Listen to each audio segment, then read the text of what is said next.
Hi guys, welcome back to the channel, and this is another main dealers, but this is a scam, but it's more of their relying on your trust more than it's a scam.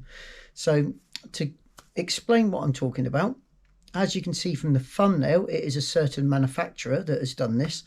Now, I've very recently just done literally an oil and filter change on a very good friend of mine's car. And just after doing the oil and filter change, the car died. I mean, literally, I took it, I run it up, got it all sorted, run lovely for 5 minutes as I let the oil pressure build up and fill the oil filter up. I topped the oil up, went to drive it up the road, and it died on me. Now, for a bit of context, this car had done 7,000 miles over its service due, which isn't, you know, when it was due its service, sorry. Which is not good. You should never do that. I do mine half of what the service is. My car should be every 15. I do it every 7. So, you know, but it's each to their own. You do what you want to do. That is what it is. Sorry, Whippet's just joined us. So anyway, so yes, it is way overdue, you know, yada, yada, yada. When I come to do the oil change, it only had 1.5 litres of oil left in the engine. There was nothing in it. So, and the oil that was in it was sludge. It was awful. So it was a turbocharged petrol car, and you know, they need good oil at the best of times. So anyway, I'm waffling. So it died on me on my giving it a quick run. So I limp moded me back to the house. I told, it's my neighbour, he's a good friend of mine. I told my neighbour what happened. Obviously, it's nothing to do with changing the oil per se, as we thought. And so I got my diagnostic tool out, plugged it in, and it was coming up with the timing was out. Now, obviously, the timing being out, it's, you know, that's a lot. You can't just knock the timing out by changing the oil. So something electrical we thought was wrong. So I did all the diagnostics that any mechanic would do. So we read the codes. It come up with 3 different codes. It said that camshaft position B sensor was gone. It come up with camshaft position, crankshaft position sensor reading out of value, and also the what was the other one? It was camshaft A was faulty. So tried clearing them. They wouldn't clear, and so I said, right, well, let's just start trying to find the fault. It's obviously electrical. So anyway, it took days. We went through it. And in the end, we actually took it down to it's either the camshaft position B or this solenoid that actually adjusts the timing. There's 2 solenoids on this specific engine that adjust the timing.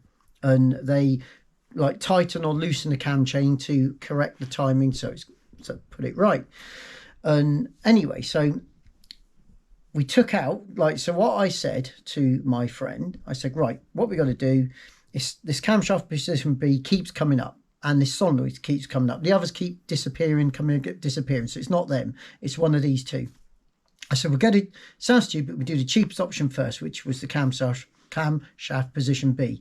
Now there's 2 of them, but you only need to buy one, because if one's faulty, and it's the exact same part number. There's 2 of them on the top of the engine, and it's held on with a little tiny 10mm headed bolt.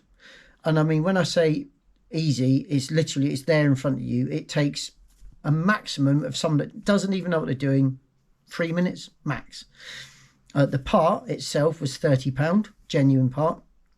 And so we bought one. Literally, he did it himself. He fitted it, and I kept an eye.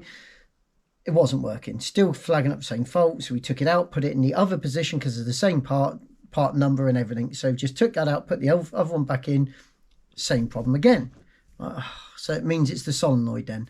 And this solenoid we didn't want to do, because if you take it out, it's then letting the cam chain hang, and I didn't want to risk that. So basically I said, unfortunately, this is where I end. I don't want to get involved with wrecking the motor by taking something out, putting it in, timing being genuinely out, and doing some serious internal damage.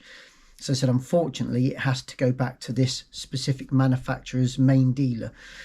So he did. He phoned them up, booked it in, and he managed to drive it down there on limp mode. And they said to him that it's either camshaft position B or this solenoid that I've been saying that adjusts the timing. And he said, well, I know it's not the camshaft position B. He said, because we've tried changing it. He said, and they were saying, oh, no, it is. It's definitely this problem. It's that. And as well as this solenoid is possibly faulty, they'll run a diagnostic and get back in touch. So that was it. He come home. He got a phone call the following day. And they said, the camshaft position B, they want to change. And this solenoid, they want to change at a cost of £556. And so don't forget, he's been there. He's changed this camshaft position B himself. So he knows exactly how hard it is and how easy it is and how quick it is. And so he asked him, he said, just to test him, he said, okay, so what's the labour and how much is it going to cost me to do that camshaft position B? And they said it's an hour and a half's labour at £120 an hour and the part is £68.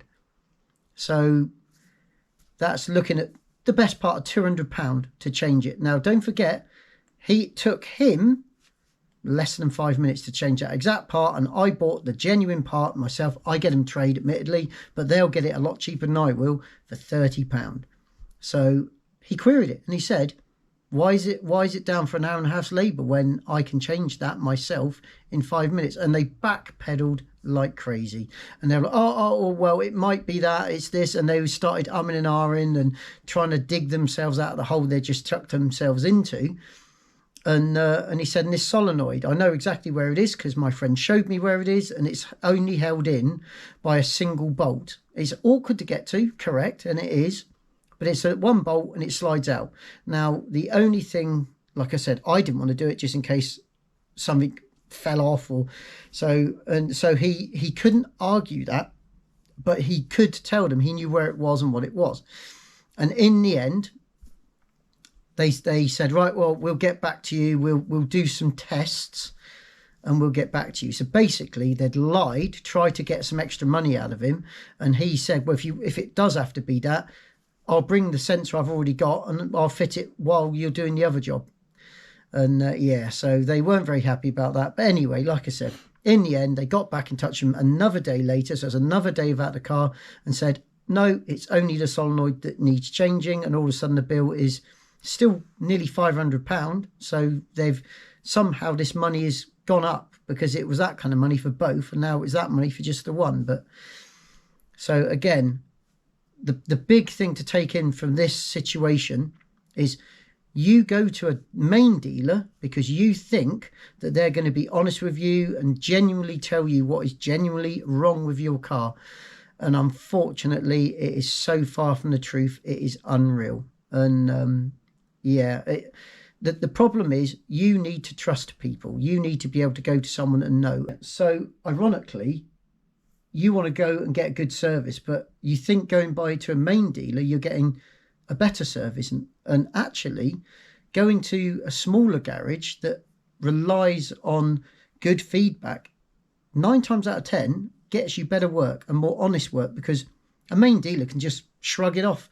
So if you say, well, I'm not coming to you again, they're like, so what? Because people are quite gullible and they feel they have to go to a main dealer, where little garages, ironically, need to be as honest as possible, because you can have 100 people say you're an amazing mechanic. You have one person say you're rubbish and you can lose all that work.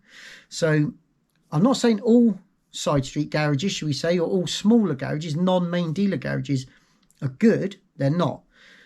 And I have another story that I'll tell you in another one to prove that, unfortunately. But there's always good and bad of everything, as we all know. But yeah, don't always think that going to a main dealer, or main stealers as I call them, is meaning you're getting better work, because sometimes it's actually the complete opposite. And independent garages, they're called, will do much, much better work for a better price because they need your custom. Main dealers don't need your custom as much. So I hope this helps, and like and subscribe. We'll see you in the next one. Cheers, guys.